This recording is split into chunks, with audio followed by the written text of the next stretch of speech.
चमन नजर आया करता है। जवान भी बैठे, बूढ़े भी बैठे, बच्चे भी बैठे, सबसे गुजारिश है, मुझे बताओ बहन से ज्यादा प्यार करने वाला कोई देखा है?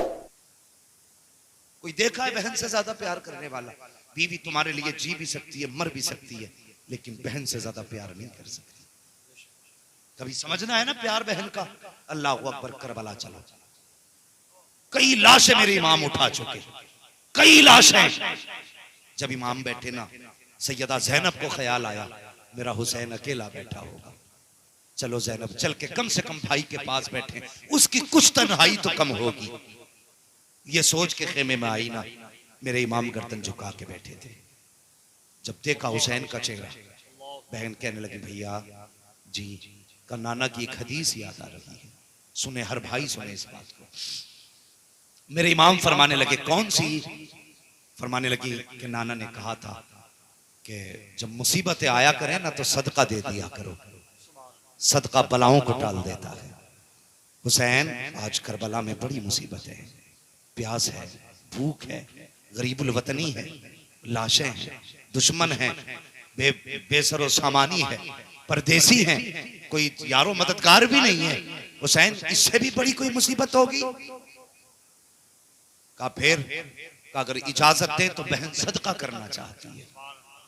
इतनी बात कही, मेरे हुसैन ने बहन का चेहरा देखा, फरमाने लगे ज़ैनब सदका क्या करोगी, सब कुछ तो मदीने रह गया। इतना सुना, बहन भी हुसैन की बहन थी, कहने लगी भाई जब जात शान वाली है तो सदका भी शान वाला होना चाहिए। आज भी ना, आज भी भाई बीमार होते हैं ना तो सदके बहनें दिया करती हैं। आज भी भाई बीमार हो जाएं तो नजरें बहनें उतारा करती हैं।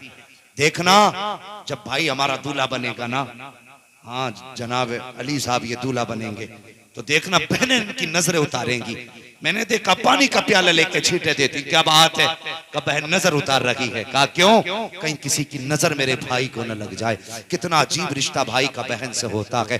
आज भाइयों तुमसे गुजारिश करना चाहता हूँ, एक बहन को ससुराल वालों ने धक्के दे के घर से निकाला, अल्लाह अकबर, भाइयों ने घर में जगह नहीं दी। क्या कसूर था उस बहन का? इस यही कि वो एक बेटी है इसलिए उसे बाप की जायदाद में बैठने तक का हक नहीं। उसकी यही खता है कि वो एक बेटी बन के दुनिया में आई है इसलिए उसे जीने का अधिकार नहीं है। मैं पूछना चाहता हूँ ऐसे बेगैरत भाइयों से जो जिंदगी भर बाप बहन के हाथ की रोटियां तो खाते रहे हैं, आज जब बहन मुसीबत में आई है तो भाइयों ने दरवाजे बंद कर लिए हैं। जब कल तुम पे मुसीबत आती थी तो बहन सदका दिया करती थी, आज बहन पे मुसीबत आई है तो भाइयों की जिम्मेदारी है कि सदका देकर के बहन की मुसीबत को टाला जाए। लेकिन जालिमों ने दरवाजे बंद कर लिए हैं। और तुझे क्या पता है बहन क्या होती है? तू क्या जाने बहन क्या है? खुदा की कसम कभी स्कूल जाने वाले बच्चों से पूछ बहन क्या होती है, ये बताएंगे बहन क्या है, इसका प्यार क्या है। वो यार भाई 70 साल का हो, बहन 75 साल की हो, तब भी पूछ उससे कि ये तेरा क्या लगता है। वो 70 साल के बूढ़े को मुस्कुरा के देखती है और कहती है मेरा लाल लगा करता है। ये बहन होती है, ये रिश्ते होते हैं बहन के। वो 70 साल के भाई को लाल कह देती है। अल्लाह अकबर, क्या भाइयों की जिम्मेदारी नहीं बनती कि वो बहन को मां का दर्जा दे दे? हम हैं कहां, किस जगह चल रहे हैं? अल्लाह माफ करे, बहनों की इज्जतें किया करो, इनकी कदर किया करो। ये चली गई तो नसीब नहीं होंगी। मैं अर्ज कर रहा था बहनों को समझना है तो स्कूल के बच्चों को कभी देखो, जब स्कूल से आए इन्होंने टाई कहीं फेंकी, शर्ट कहीं फेंकी, पैंट कहीं फेंकी, कैप अलग बस्ता अलग। बहन ने देखा भाई आया है बस्ता लेके थक गया है, अल्लाह अकबर ये नहीं कहती भाई तूने बस्ता कहाँ डाल दिया है, ये नहीं कहती कपड़े साइड से रख दे। वो देखती रहती है, मुस्कुराती रहती है। एक कपड़ा उस कोने में पड़ा है, दूसरा कपड़ा उस कोने में पड़ा है। बहन सारे कपड़ों को इकट्ठा करती है। कल भाई को स्कूल जाना है, कहने से पहले इसकी ड्रेस तैयार की जा रही है। प्रेस कपड़ों में बहन ने की है, मेहनत करके मजदूर बन के धुलाई बहन ने की है। कपड़े तैयार हो जाते हैं, अगले दिन स्कूल का वक्त है, बहन भाइयों को उठाती है, माथा चूम के कहती उठ जा मेरे चांद सुबह हो गई है, उठ जा मेरी जान सुबह हो गई है। कितने प्यारे लहजे बहन के होते हैं। जब तुम स्कूल जाया करते थे कौन सा मीठा लहजा था जो बहन ने तुम्हारे लिए इस्तेमाल ना किया। कभी माथा चूम के उठा रखी है,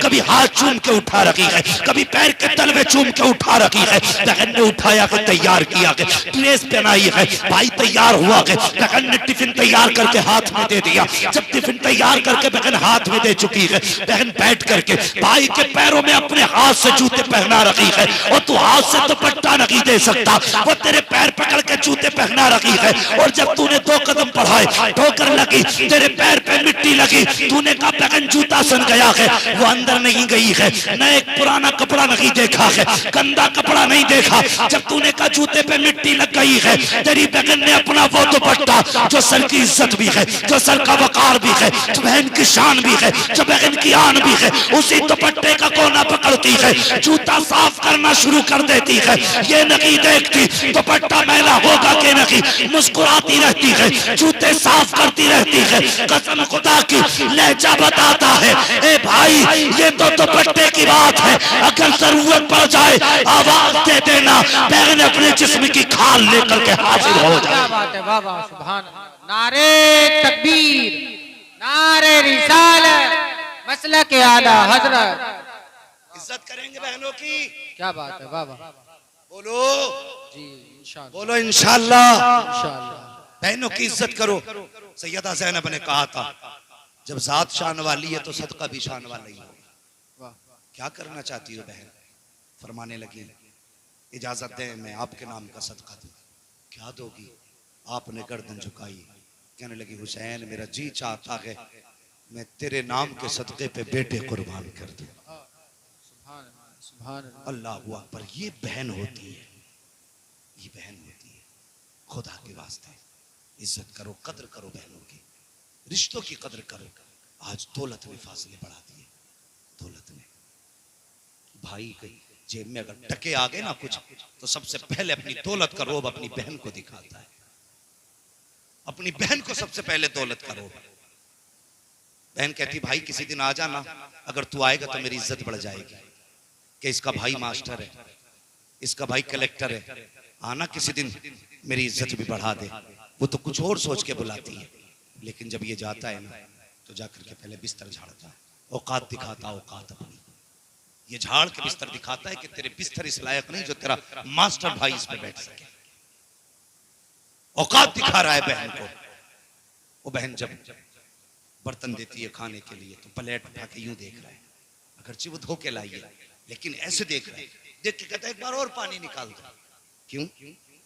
ये दिखा रहा है ना कि तू गरीब है, तेरे बर्तन इस लायक नहीं कि तू अपने भाई को इसमें खाना खिला सके। कसम खुदा की तू कितना भी बड़ा दौलत वाला हो जा, लेकिन मेरे हुजूर से बड़ा नहीं हो सकता, मेरे हुजूर से बड़ा नहीं हो सकता। कैसे रिश्ते मेरे हुजूर ने निभाए, कुर्बान जाओ हुजूर की। कसम खुदा की, दीन दिया तो दीन बेमिसाल दिया, और अगर अखलाक दिया है तो अखलाक भी बेमिसाल दिया। बेशक, सुभान अल्लाह। कायनात में हुजूर जैसा अखलाक नजर ही बेशक नहीं आता नजर। अल्लाह अकबर, कैसा अखलाक हुजूर का। इजाजत है बता दूं, 5 मिनट है आपके पास? बिल्कुल बिल्कुल जी, है ना भी? जी जी। अगर तैयार हैं तो कहते हैं या रसूल या अल्लाह। रसूल अल्लाह। अल्लाह सलामत रखे। मैं सोच रहा था सो गए, लेकिन बड़ी गहराई के साथ आप सुन रहे हैं। अल्लाह आपको सलामत रखे। जरा मोहब्बत से कह दें या रसूल अल्लाह। या रसूल अल्लाह। और जवानों जैसी जवानी है ना, फिर वैसी आवाज भी निकाल लिया करो। हाँ, वैसी आवाज भी निकाल लिया करो। हम चौराहे पे खड़े होते हैं तो एक बंदा पूरा चौराहे सर पे उठा लेता है। चाय की दुकान पे बैठ के 2 बंदे पूरा दिन शोर करते रहते हैं, मोहल्ले वाले तंग आ जाते। वहां लोग कहते हैं ये चुप जाए तो नहीं चुपते, यहाँ लोग कहते हैं बोले तो बोलते नहीं। उल्टा क्यों करते? जरा सारे कहते हैं या रसूल अल्लाह। या रसूल अल्लाह। अल्लाह सलामत रखे। मैं रिश्ते बता के बात खत्म कर लूं। एक आखिरी, कायनात में मेरे हुजूर से बड़ा कोई है नहीं, है ना? नहीं, हुजूर की कोई सगी बहन नहीं थी। कुछ लोग बहनों का हक बेच के मार के हज करने जाते हैं, अल्लाह हैं? हज करके आते हैं बहनों का हक खा के, और कहते हैं ऐलान करना हाजी समीर आए हैं।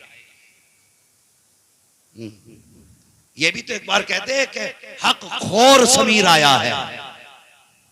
बेटी का हक खा के हज करके आया था मैं, बताना एक बार। ये बताते हुए कलेजा पानी होता, हाजी समीर आए हैं, हाजी बशीर आए, कब्र में आ बेटे, पता चलेगा कहां से आया है। हाँ, किसी का हक न खाया करो। मेरे हुजूर की कोई सगी बहन थी? बोले नहीं ना, हुजूर की सगी बहन कोई नहीं थी, ना कोई सगा भाई था। क्यों नहीं था? मुफस्सिरीन फरमाते हैं अगर भाई या बहन होते तो वो हुजूर को भाई कहता। सगा भाई भी हुजूर को भाई कहे, ये खुदा की गैरत को गवारा नहीं है। हाँ, अब सुने, हुजूर की कोई सगी बहन, बोले चैनल वाले भी सुन रहे हैं ना, हुजूर की सगी बहन नहीं थी। एक सौतेली बहन थी, लेकिन हजरत उम्मे हानी चचाजाद बहन थी, चचेरी बहन जिसे हम लोग बोलते हैं। हजरत उम्मे हानी सबको मालूम है ना इनका नाम, क्योंकि इनका नाम मेराज के साथ जुड़ा है, इसलिए हजरत उम्मे हानी का सबको नाम मालूम है। कौन उम्मे हानी है? हुजूर कभी दोपहर में आराम करना चाहते थे ना, तो इनके घर आते थे और हुजूर इनकी खजूर की चारपाई थी, खजूर के बांधों की, उस पे हुजूर लेटते ना, ऐसे यूं हाथ रख के लेटते, तो हुजूर का पसीना माथे से टपकता, कलाई के जरिए कोनी तक आता, कोनी से बूंद बूंद करके नीचे टपका करता था। तो हजरत उम्मे हानी शीशी लगा देती थी, सारा पसीना हुजूर का उसमें इकट्ठा करती। जब कोई लड़की दुल्हन बना करती तो इत्र की जगह हुजूर का पसीना लगा दिया। क्या बात है, वाह वाह, बेशक। ये हजरत उम्मे हानी, ये हजरत उम्मे हानी। और जिसके हुजूर का पसीना लग जाता था उसकी 7 पुश्तें महका करती थी। बेशक, सुभान अल्लाह। ये हुजूर का पसीना था, 7 पुश्तों तक मसले महकते थे। तो ये उम्मे हानी, हुजूर इनके घर आराम करते थे। जब ये ईमान लाई ना, तो एक रिवायत के मुताबिक शोहर ने इन्हें छोड़ दिया। आज हम कलमा पढ़ा है, हमने इसकी कोई कीमत नहीं दी है, कोई कीमत हमने नहीं चुकाई। आज बंदे मुसलमान कहलाते हुए शर्माते हैं अपने आप को। कल पिट पिट के वो कहते थे हम मुसलमान हैं, चर्बी पिघलती थी कहते थे हम मुसलमान हैं। मुश्किल उस दौर में था मुसलमान होना। लोग कहते हैं आज मुश्किल, आज क्या मुश्किल है भाई? उन्होंने पत्थरों पे नमाजें पढ़ी, आज एसी में बंदे को मुश्किल लग रहा है। एसी लग रही है, कालीन बिछवाती मुतवल्लियों ने, आओ भाई पढ़ो नमाज, हम एसी चलवाएंगे, जनरेटर चलवाएंगे, लेकिन फिर भी बंदा कहता बड़ा मुश्किल होता गर्मी में नमाज पढ़ना। आज मुश्किल है? या तब मुश्किल था जब कोड़े मारे जाते थे, तब मुश्किल था जब चटाई में लपेट करके धुएं की धुनी दी जाती थी, दम घुट जाता था, तब मुश्किल था ना। अल्लाह अकबर। उम्मे हानी ईमान लाही, शोहर ने छोड़ा, अकेली रह गई। हुजूर हिजरत करके मदीना शरीफ आ गए। 10 साल हुजूर के बगैर हजरत उम्मे हानी ने गुजारे। कोई कमाने वाला नहीं था। आज लोग पैसों के लिए कमाते हैं, कल लोग रोटी के लिए कमाया करते थे। सबसे बड़ा अमीर वो होता था जिसके घर में पेट भर के खाना होता था। आज खाने देखो, एक एक भगोने भर के फेंके जा रहे हैं बने बनाए खाने। कभी हिसाब लगाया अगर ये खाना किसी यतीम गरीब के मुंह तक चला जाता तो कितने वक्त का उसके भूख का इंतजाम हो जाता? कभी हम नहीं सोचते, कभी ख्याल नहीं आता हमें। 10 साल इंतजार किया उम्मे हानी ने, 10 साल। 10 साल के बाद हुजूर तशरीफ लाए, फतह मक्का हुआ। जब मक्का शरीफ में हुजूर तशरीफ लाए ना, तो आज हजारों तलवारें हुजूर के साथ थी, हजारों तलवारें। जब मक्के की गली में गुजरे, उम्मे हानी के बच्चे की निगाह पड़ी, देखा, देख करके घर की तरफ दौड़े, कहने लगे माँ, जिसको तू भाई कह के पुकारा करती आज हमने उसे देखा है। माँ ने कहा क्या कह रहे हो? हाँ माँ, जिन आंखों की तारीफ करते तुम नहीं थकती, आज हमने उन आंखों को देखा है। जिस चेहरे को कहती है ना चांद से ज्यादा हसीन है, हमने उस चांद से चेहरे को देखा है। माँ कहती क्या कह रहे हो? हाँ माँ, जिनकी तू बात बताती है कि वो हमारे घर आके लेटा करते थे, आज हमने उन्हें मक्के में देखा है। हजरत उम्मे हानी कहती हैं हुजूर की आमद की खुशी से खबर सुनी है, मेरा कलेजा खुशी से उछलने लगा। अचानक बच्चे कहते हैं ए माँ, कल वो गुर्बत का दौर था जब हमारे घर आके बैठा करते थे। ए माँ, तू कहती है तुझसे उनका बहन भाई का रिश्ता है, क्या आज वो सरदार बन के आए हैं? आज भी अपनी गरीब बहन के घर आएंगे? ए माँ बताना, आज उन्हें अपनी गरीब बहन का घर याद होगा? उम्मे हानी कहती है जब बच्चों ने इतनी बात कही थी तो मैं शशोपंज में थी, अगर अगर हाँ कहती हूँ, नहीं आए तो क्या होगा,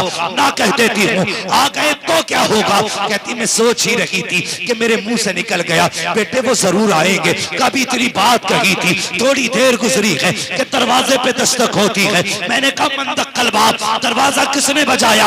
आवाज आती है अना मोहम्मद रसूलुल्लाह का। जैसी इतनी आवाज आई है मेरे बच्चों ने छलांग लगाई, जाके कोई हुजूर के कदमों से लिपट गया, कोई दामन से लिपट गया। कहते हुजूर ने पर्दा हटाया, मैं आका को देख रही थी, आका मुझे देख रहे थे। कहती मुझे आंखों पे भरोसा ना था, लगता था जैसे कोई ख्वाब नजर आ रहा हो। अल्लाह अकबर। कहती हुजूर मुझे देखते रहे। उसके बाद सरकार ने फरमाया उम्मे हानी घर पे ही खड़ा रखोगी या अंदर आने की भी इजाजत दे दोगी? कहा जैसे हुजूर ने इतना कहा है। मैंने कहा या रसूल अल्लाह ये घर भी आपका है, हम भी आपके हैं, इजाजत की जरूरत क्या है, अंदर तशरीफ ले आइए। अब सुने वो बेगैरत भाई जो बहन के घर जाके बिस्तर झाड़ा करते हैं, कान खोल करके सुने। उम्मे हानी कहती है जब हुजूर अंदर आए हैं मेरे घर में बिछाने के लिए बिस्तर भी ना था, चारपाई भी ना थी। आका आए हैं, आपने दाएं बाएं देखा, एक टूटा हुआ चटाई का टुकड़ा पड़ा था, बोरिया पड़ा था। कहते हुजूर उसी पे आके बैठ गए। कहती मुझे पैदा करने वाले की कसम हुजूर ने कर्ज तक नहीं झाड़ी है। आज मक्के के फाते बन के आए हैं, लेकिन बहन के दरवाजे पर आए हैं तो दरवाजे पे आने के बाद आप बगैर मर्जी की इजाजत के अंदर दाखिल भी नहीं होते हैं, बगैर बिस्तर को झाड़े उसी चटाई पे बैठ जाते हैं। उम्मे हानी कहती है मैं हुजूर की सादगी देखती तो देखती रह गई। उसके बाद आका कहते हैं गुमान तो मेरा ये था सरकार मक्के में आए हैं, बड़े बड़े सरदारों ने इंतजाम किया है, लोग राहों में खड़े थे, किसी अमीर के यहाँ दावत रखी होगी, कहीं आका ने खा लिया होगा। लेकिन कहती कुर्बान जाऊं मैं उस लहजे के, जब आका ने मुझसे कहा था उम्मे हानी भूख लगी है कुछ खाना नहीं खिलाओगी? कहा जब आका ने इतना कहा है। कहती मैं फौरन उठी हूँ, जाकर के किचन में चली गई। मैंने किचन में जाकर के एक एक बर्तन तलाश किया, कहा कुछ भी ऐसा ना था जो मुस्तफा को बना के खिला देती। कई दिन का तो बच्चों का फाका था, बनाने के लिए कुछ भी ना था। लेकिन मैं शर्म की वजह से जब किचन के अंदर रुक गई, आका करीम तो दिलों के हाल जानने वाले हैं। सरकार फरमाते हैं उम्मे हानी कुछ भी ताजा ना बनाना, जो रखा हो वही लेके आओ। कहती जब सरकार ने इतना कहा जो रखा है वही लेके आओ, मुझे याद आया मेरे घर में एक जौ की रोटी का टुकड़ा है जो कई दिन का रखा हुआ है। कहती मैंने वो टुकड़ा उठाया, थोड़ा सा प्याली में सिरका लिया, जाके आका की बारगाह में पेश कर दिया। या रसूल अल्लाह मैंने ये लाई हूँ, आका करीम के आगे रखा। अब सुने जब बहन की रोटियां देख करके माथे पे लकीरें डाला करते हो। उम्मे हानी कहती है सरकार ने रोटी को देखा, चेहरे पे लकीर नहीं आई, माथे पे बल नहीं आया, आंखों में गुड़ी नहीं आई है, बल्कि रोटी को देखा मुस्कुरा दिए। उम्मे हानी कहती है मुस्तफा ने मुश्किल से टुकड़ा तोड़ा, तोड़ने के बाद उसको सिरके में भिगोया, भिगोने के बाद मुंह में रखा। कहती मैं देख रही थी चबाने में आका को दिक्कत हो रही है, लेकिन चेहरा नहीं बिगाड़ा है, गुस्सा नहीं किया है। का हुजूर चबाते जा रहे हैं, मुस्कुराते जा रहे हैं, चबाते जा रहे हैं, मुस्कुराते जा रहे हैं। उम्मे हानी कहती है आका ने पानी के जरिए बड़ी मुश्किल से वो रोटी का टुकड़ा खाया, और जब खा चुके तो ये नहीं कहा था ये क्या खिलाया है, बल्कि हाथ उठा के कहते हैं या अल्लाह तेरा शुक्र है जो लजीज खाना तूने 10 साल पहले बहन के दस्तरखान पे खिलाया था, वही लजीज खाना आज तूने फिर से खिला दिया। नारे तकबीर, नारे रिसालत, उलमाए अहले सुन्नत, मसलके आला हज़रत, नारे तकबीर, नारे रिसालत। ये किरदार मेरे हुजूर ने दिया। हाँ मुहर्रम शरीफ का महीना निकला, लोगों ने 15-15 दिन लंगर किए। एक ने मुझे बुलाया फाता के लिए, बड़ी हंस के कहने लगा हुजूर 15 दिन हो गए आपकी दुआओं से भी आग नहीं बुझी है चूल्हे की। जैसे उठ के गया पड़ोसी आ गया, कहा एक बार इसकी माँ से भी तो पूछ लो, ये 15 दिन से लंगर कर रहा है, इसकी माँ इससे राजी है कि नहीं। माँ ने पता क्या बताया, उसने कहा ये जमाने को खाना खिलाते मेरा कलेजा ठंडा नहीं होगा। मैंने कहा ऐसा क्यों, तुम्हें नहीं दिया? कहा खिलाता है मुझे। कहा तुम नाराज क्यों? उसने कहा 5 साल हो गए ये मेरी बेटी को बुला के नहीं लाया। 15 दिन नहीं, बहनों से मुंह मोड़ के 15 साल भी लंगर करोगे अल्लाह मुंह पे मार देगा। हुसैन कहेंगे मुझे तो ज़ैनब प्यारी थी, तुझे अपनी ज़ैनब कितनी प्यारी थी। मुझे मेरी ज़ैनब प्यारी है, तुझे अपनी ज़ैनब प्यारी क्यों नहीं? इसलिए खुदा के वास्ते लंगर बाद में करें, अपनों को पहले राजी करें। इससे क्या फायदा? तेरे दरवाजे पे कुत्ते तो खा के चले जाए और अपनों को तेरे दरवाजे का एक दाना देखना नसीब ना हो। फरमाया गया भीख देने से भी पहले फरमाया गया पहले अपने घर वालों को देखो, उसके बाद पड़ोसियों को देखो, फिर दूर वाले को देखो। तू पूरे गांव को नोत नोत के थक गया और अपने सगे के दरवाजे पे न जा सका। सगों की कदर करो।